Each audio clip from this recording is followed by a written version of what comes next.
Hello guys, nitwa Munezero. Nagira ngo mbereke amwe mu mavideo ntangiye gukora muri ino minsi kira kuri YouTube yanjye. Abantu benshi bize n'umwuga wa Forex trading, hari n'abatarigeze bawiga ndetse hari n'abatinye kuwiga. Abagiye batinya kuwiga bose ni ukubera yuko batekereza yuko habamo ibihombo gusa. N'abatinye kwiga gukora ko babizeje ibitangaza gusa. So rero nagira ngo mbamenyeshe yuko uno mwuga ari umwuga mwiza cyane utunze abantu benshi cyane ku isi. Urugero, ushobora kujya kuri YouTube ugasearchinga Forex and Trading, ukara abantu benshi bagenda bawukora. Uyu nanjye niwe mwuga wanjye ubuzima bwanjye bwose.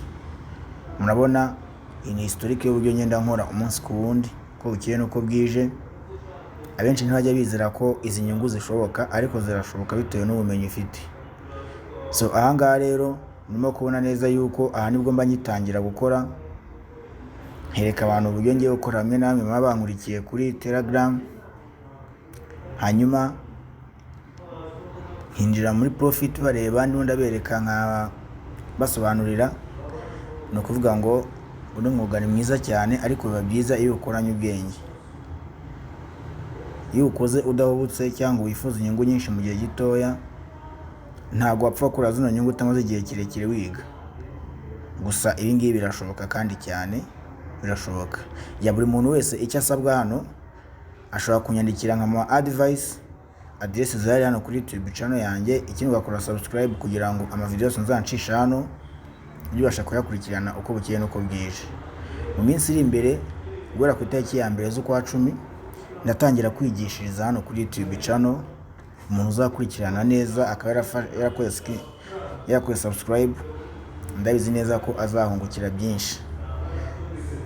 Hari benshi bakunze kumbwira ati ese uyu mwuga birashoboka yuko havamo inyungu zingana gutya? Ya, birashoboka.